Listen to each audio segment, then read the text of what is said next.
అందరికీ నమస్కారం. శ్రీ మాత్రే నమః. బ్రహ్మంగారి కాలజ్ఞానం ప్రకారం మేషరాశి వారికి 20, 21, 20, 22 తేదీలలో జరిగేది తెలిస్తే ఖచ్చితంగా ఆశ్చర్యపోతారు.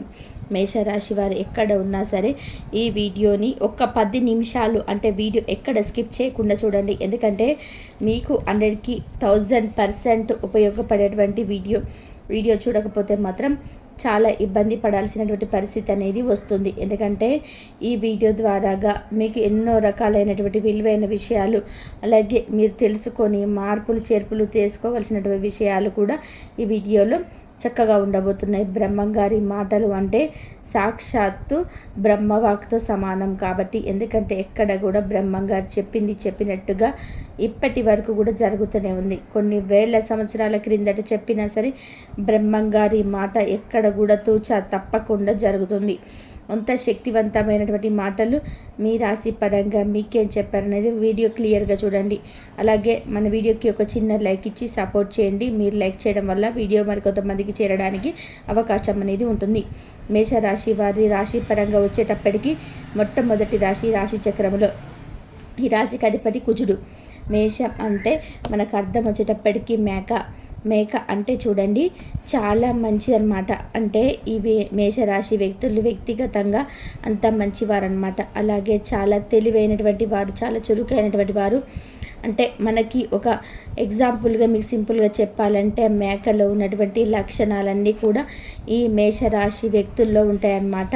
మంచితనం, చురుకుతనం, శరాకితనం, తెలివితేటలు, అంటే బద్ధకం లేకుండా ఉండడం, ఏ పనిలోనైనా సరే స్పీడ్గా చాలా యాక్టివ్గా ఉండడం, ఇలా ప్రతిదీ కూడా అన్ని రకాలైనటువంటి మంచి లక్షణాలు ఈ మేషరాశి వాళ్ళలో పుష్కలంగా ఉంటాయి.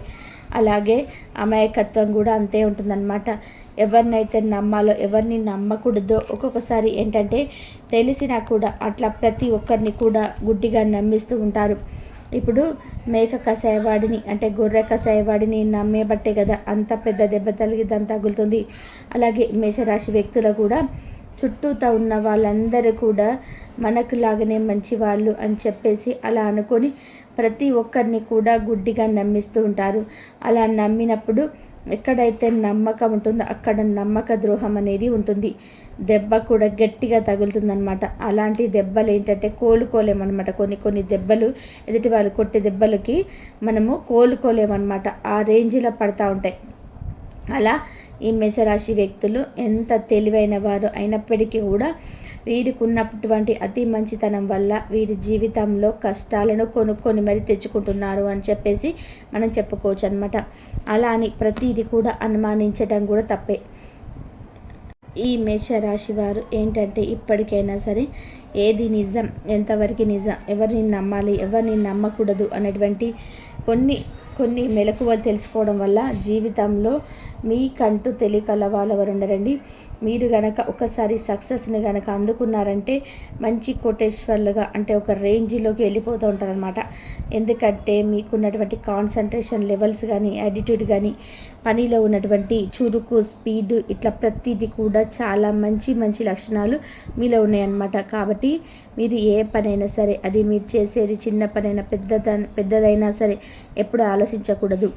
చేసేటువంటి పని పట్ల మనకు చాతనైనటువంటి పని నీతిగా నిజాయితీగా చేసేటువంటి కూలి పని అయినా సరే మనం అందులో శ్రద్ధ పెట్టి మనసు పెట్టి మన జీవితంలో మంచిగా ఎదగాలి అని చేసుకున్నప్పుడు ఏంటంటే జీవితంలో మన కష్టానికి కలుసుబాటు అనేది తోడవుతుందన్నమాట. అలాంటి కలుసుబాటు అనేది మన కష్టంలో దాగి ఉంటుంది. అలా మీరు చేయండి. ఆ దైవం యొక్క అనుగ్రహంతో మీరు మంచిగా ఎదగటాన్ని ఎవ్వరు కూడా ఆపలేరన్నమాట. మంచి సక్సెస్ని అందుకుంటారు. అలాగే మన జనాన్ని ఏంటంటే ప్రతి ఒక్కరిని కూడా అనుమానించకూడదండి. మన మంచి కోరే వాళ్ళు ఎవరా, లేదా మన చెడు కోరుకునే వారు ఎవరా ఏంటి అనేది కొన్ని మనకు అర్థమవుతుంది. అనుమానించడం మొదలు పెడితే మంచిని కూడా అనుమానించాల్సి వస్తుంది. అలా చేయకూడదు. అది వారి యొక్క బిహేవియర్ని బట్టి కొన్ని సందర్భాలు వారితో ఉన్నటువంటి కొంత పరిచయం వల్ల కొన్ని అర్థమవుతుంటాయి అన్నమాట. అలాంటిది మన మధ్యలో అంచనా వేసుకొని చేయాలి. ఎక్కువ వీరి కుటుంబ సభ్యులతో అన్యోన్యంగా ఏదైనా సరే, ఏ విషయమైనా సరే, ఏదైనా ఒక పనిని మొదలు పెట్టాలనుకుంటున్న ఒక బిజినెస్ లేదా ఒక జాబు ఇట్లా ఏదైనా సరే, ఏ విషయం గురించి అయినా సరే ఒక నిర్ణయం తీసుకునేటప్పుడు కుటుంబ సభ్యులతో మాట్లాడండి. అంటే ఫ్రెండ్స్ అని వాళ్ళని వీళ్ళని చెప్పేసి కొంచెం ఎక్కువగా మీరు బయట ఫ్రెండ్స్తో తిరుగుతూ ఉంటారనమాట. ప్రతిదీ కూడా ఫ్రెండ్ కదా అని చెప్పేసి ప్రతిదీ కూడా వారితో షేర్ చేసుకోవడం, వారి సలహా మేరకు కనుక నడవడము ఇలాంటివి జరుగుతాయన్నమాట. కానీ మీ ఫ్రెండ్స్ కన్నా, బయట వాళ్ళ కన్నా మీ కుటుంబ సభ్యులు మీకు ముఖ్యం. ఎందుకంటే మీరు చేసేటువంటి ప్రతి పని వల్ల వారి భవిష్యత్తు కూడా ఆధారపడి ముడిపడి ఉంటుంది. కాబట్టి మీరు మంచిగా ఒక సక్సెస్లోకి వెళ్ళారనుకోండి, సంతోషపడేది కుటుంబ సభ్యులు ముందే. మీరు ఏదైనా తప్పుగా ఏదైనా తెలిసి తెలియక చేశారనుకోండి, బాధపడేది కుటుంబ సభ్యులే. కాబట్టి వారి నిర్ణయం ప్రకారం మీరు ఏదైనా సరే అనుకొని వాళ్ళు మీకు లోతుగా ఆలోచించి ఒక మాట చెప్తారు. కాబట్టి కుటుంబ సభ్యులతో మనం ఏ విషయమైనా చర్చించుకోవాలి, బయటి వాళ్ళ సలహా తీసుకోవాలి. అది ఎంతవరకు తీసుకోవాలి అంతవరకు మాత్రమే మనం ఉపయోగించుకోవాలన్నమాట. ఇట్లాంటి కొన్ని కొన్ని చిన్న చిన్న టెక్నిక్స్ అనేది పాటిస్తే మీకు తీరిక అనేది ఉండదు. ఈ 3 రోజులు వచ్చేటప్పటికి మీరు ఒకరోజు కాస్త రెస్ట్లో ఉంటారు. అంటే రేపొక్క రోజు కాస్త విశ్రాంతి దొరుకుద్ది. అది పొద్దున పూట నుంచి మధ్యాహ్నం వరకు అవ్వచ్చు, లేదా మధ్యాహ్నం నుంచి సాయంత్రం వరకు అవ్వచ్చు.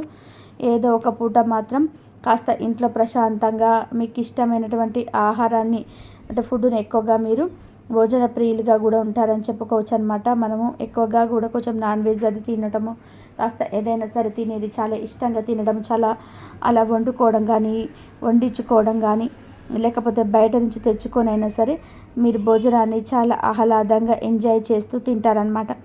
అట్లా రేపేంటంటే కాస్త ఫ్యామిలీతో ఉన్నటువంటి అవకాశం అనేది ఉంటుంది, లేకపోతే బయటికి వెళ్ళేటువంటి అవకాశం అనేది కూడా ఉంటుంది.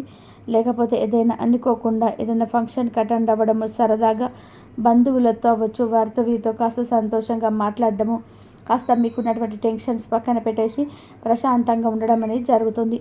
ఇక మిగిలిన 2 రోజులు మాత్రం బాగా బిజీగా ఉంటారు. పెండింగ్ పనులు ఏదైనా ఉన్నా కూడా మీ మీద ఉన్నటువంటి అవకాశం అనేది ఉంటుంది. అలాగే మీకేంటంటే ఎంత కష్టపడినా పడతారో ఆ కష్టానికి తగినటువంటి ప్రతిఫలం తప్పకుండా చూస్తారు. మీకు గతంతో పోల్చుకుంటే, అంటే మీరు జీవితంలో తగినటువంటి ఎదురు దెబ్బల వలన మనకు జీవితం నేర్పిన పాఠాలకు కూడా మనుషులు నేర్పినటువంటి గుణపాఠాలే ఎక్కువగా ఉంటాయన్నమాట. అలా చాలా వరకు కూడా జనాన్ని మీరు గ్రహించగలుగుతున్నారు. చాలా వరకు కూడా ఎవరు ఏంటనేది అంచనా వేయగలుగుతున్నారు. ఫేస్ రీడింగ్ లాగా చెప్పగలుగుతున్నారనమాట. దాన్ని బట్టి మీరు కొంచెం వరకు కూడా జీవితంలో చాలా మార్పులు చేర్పులు చేసుకున్నారని చెప్పుకోవచ్చు. కాబట్టి గతంతో పోల్చుకుంటే ఇప్పుడు గతంలో ఏంటంటే కొంచెం డబ్బులు ఫ్రెండ్స్ అని ఖర్చు చేయడము, ఇలా జలసాగా చేసేటువంటి వాళ్ళు ఇప్పుడు ఏంటంటే ₹1 ఖర్చు చేయాలంటే 1కి 4 సార్లు ఆలోచించి చేయాలా వద్దా అని చెప్పేసి మీరు ఆలోచించి చేయడం అనేది జరుగుతుందన్నమాట. దానివల్ల మీరు ₹1 వెనకేసుకున్నటువంటి అవకాశం అనేది ఉంటుంది. మీ సంపాదన తగినట్టుగా ఆదాయం తగ్గినట్టుగా ₹1 రాబడి వెనకేసుకోవడం అనేది కూడా ఖచ్చితంగా జరుగుతుంది. మీకు చెప్పాలి అంటే మీరు కొంచెం ఇప్పుడు అవ్వచ్చు, ఇంకా 2 సంవత్సరాలు కావచ్చు, ఇంకా కొత్త గృహ నిర్మాణము అవకాశం అయితే ఉంటుంది. నిర్మాణం చేసుకునే స్థిరాస్తులు కొనుగోలు చేయడం, ఒక భూమి అవ్వచ్చు, ఒక పొలం అవ్వచ్చు, ఒక చిన్న ఫ్లాట్ కానీ అపార్ట్మెంట్ కానీ, లేకపోతే ఒక కొత్త గృహాన్ని నిర్మించుకోవడం కానీ, ఇట్లా స్థిరాస్తులు పోగేసుకునేటువంటి అవకాశం అనేది కనిపిస్తుంది అనమాట.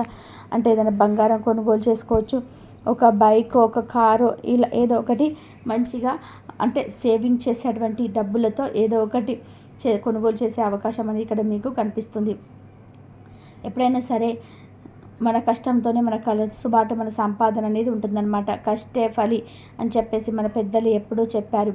వీరు ఎంత కష్టపడతారో పడండి, ఆ దేవుడు మీకు కలుసుబాటు ఇవ్వడానికి సిద్ధంగా ఉన్నాడు. ఇంట్లో కూర్చొని లక్షలు రావాలి, కోట్లు రావాలి అని చెప్పేసి అంటే ఎవ్వరు కూడా రావండి. అలాగే మీకేంటంటే మీ కష్టము ఒక వయసులో ఉన్నప్పుడు, అంటే ఏదైనా సరే కొంచెం వయసులో ఉన్నప్పుడు తెలియదు, సంతోషంగా సరదాగా ఎంజాయ్ చేద్దామని చెప్పేసి అనుకుంటారు. కానీ సరదా చేయాలి, ఎంజాయ్ చేయాలి, అలాగే కష్టం కూడా పడాలి. దీపం ఉన్నప్పుడే ఇల్లు ఎలాగే చక్కబెట్టుకోవాలో అలాగే మన ఒంట్లో వయసు ఉన్నప్పుడే మనం ₹1 అనేది సంపాదించుకోవాలి, అన్ని రకాలుగా అనుభవించాలన్నమాట. మనకేంటంటే మన కష్టంతో పాటుగా గోరంత అదృష్టం అనేది తగిలిందనుకోండి, మన సుడిని తిప్పడం ఎవ్వరి వల్ల కూడా కాదు. జీవితంలో మంచిగా ఎదగడానికి అవకాశం అనేది ఉంటుంది అన్నమాట.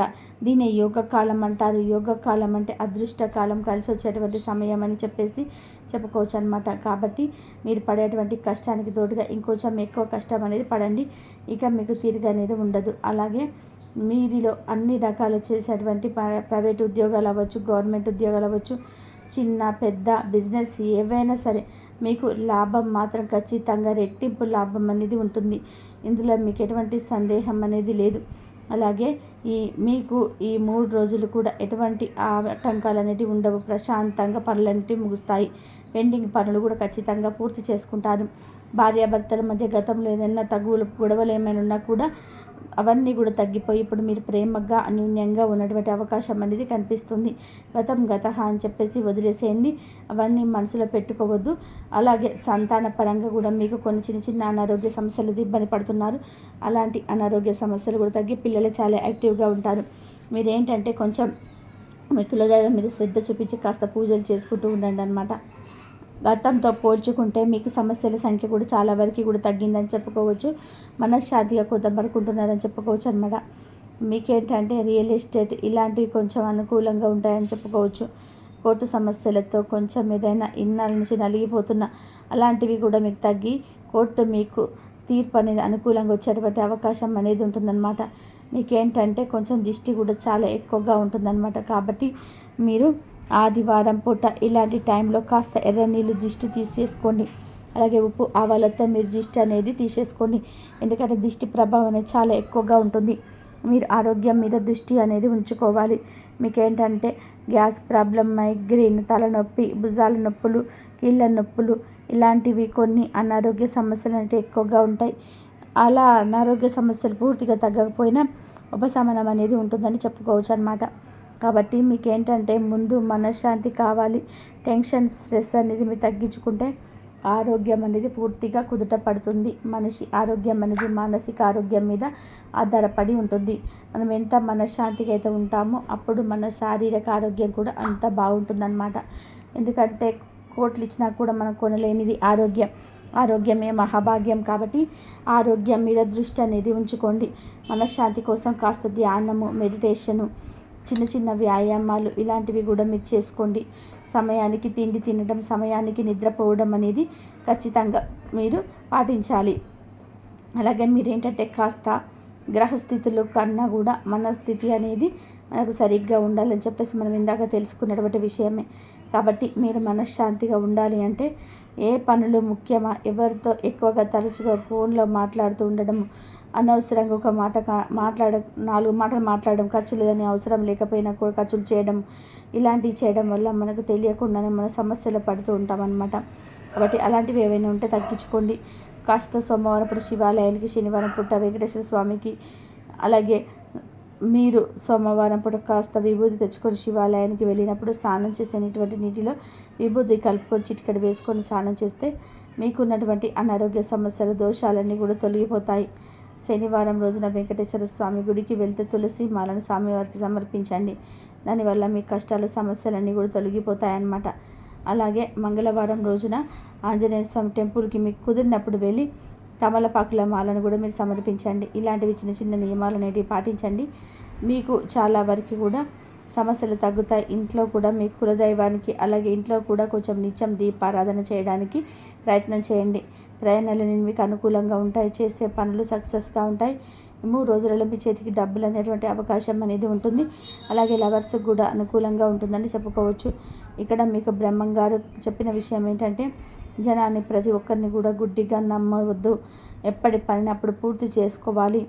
ప్రతి ఒక్కరిని కూడా నా అనుకుంటే ఈ రోజులలో ఎవరో కాదండి, మన అక్క చెల్లెలు, మన అన్నదమ్ములు, మన బంధువులు, మన అనుకున్న మనుషులే మన మీద పడి ఏడుస్తున్నారు. మన ఎదుగుదల చూసి తట్టుకోలేక వారికి చేతనైనటువంటి సహాయం మనం చెడిపోవడానికి, నాశనం అయిపోవడానికి చేస్తున్నారు. కాబట్టి ఎవరితోనైనా సరే ఎంతవరకు ఉండాలో అంతవరకు ఉండాలి. ఆ ప్రమాదం అనేది మన కళ్ళ ముందే నవ్వు రూపంలో మన చుట్టూ తిరుగుతూ ఉంటుంది. కాబట్టి జనాన్ని అంత తక్కువగా అంచనా వేయకుండా ఎప్పటికప్పుడు మెలకువగా జాగ్రత్తగా ఉండాలని చెప్పేసి మనకు బ్రహ్మంగారు చెప్పడం అనేది జరుగుతుంది. అలాగే ప్రతి దాన్ని కూడా అనుమానించకూడదు. ఎక్కడ ఏంటి అనేది అది మనం గ్రహించగలగాలన్నమాట. అది మనం తెలుసుకోవాల్సిన విశేషం. కుటుంబ సభ్యులతో ఎక్కువగా బాండింగ్ అనేది పెంచుకోండి. డబ్బు కూడా మీ చేతితో మీరు ఎవరికి ఇవ్వవద్దు. అప్పుగా కూడా ఎవరికి ఇవ్వద్దు. ఫ్రెండ్స్ అని వాళ్ళని వీళ్ళని నమ్మి ప్రతి విషయాన్ని షేర్ చేసుకోవద్దు. మధ్యవర్తిగా ఎక్కడ ఉండవద్దు. అప్పుగా మీరు ఎవరికైనా డబ్బు ఇస్తే మాత్రం అవి తిరిగి రావడం అనేది జరగని పని అన్నమాట. కాబట్టి ఏదైనా మీకు సహాయం చేస్తున్న వాళ్ళు ఎవరైనా గతంలో ఉంటే వాళ్ళకి సహాయం చేయండి కాస్త కూస్తా. కానీ ప్రతి ఒక్కరిని కూడా నమ్మి డబ్బులు అప్పుగా ఇవ్వడం, లేకపోతే మధ్యవర్తిగా సాక్షాత్లుగా ఉండడం, జనానికి తగుల మధ్యలోకి వెళ్ళి నిల్చోవడం ఇలాంటివి చేశారనుకోండి, అనవసరంగా మీరు మధ్యలో నిందల పాలైపోతారు. కాబట్టి జాగ్రత్తగా ఉండండి. ఇలాంటి చిన్న నియమాలను పాటించండి. బ్రహ్మంగారు చెప్పినటువంటి సూత్రాలను పాటిస్తే మీకు తిరుగు అనేది ఉండదు. కాబట్టి మేషరాశి వాళ్ళకి ఈ 3 రోజులు ఏంటి అనేది మనకు ఈ మేషరాశి వాళ్ళకు ఎలా ఉంటుందని మొత్తం తెలుసుకున్నారు కదా. కాబట్టి ఈ 3 రోజులు కొంచెం ఒక రోజు మాత్రం రెస్ట్ అయితే దొరుకుతుంది. మధ్యాహ్నం నుంచి సాయంత్రం వరకైనా అవ్వచ్చు.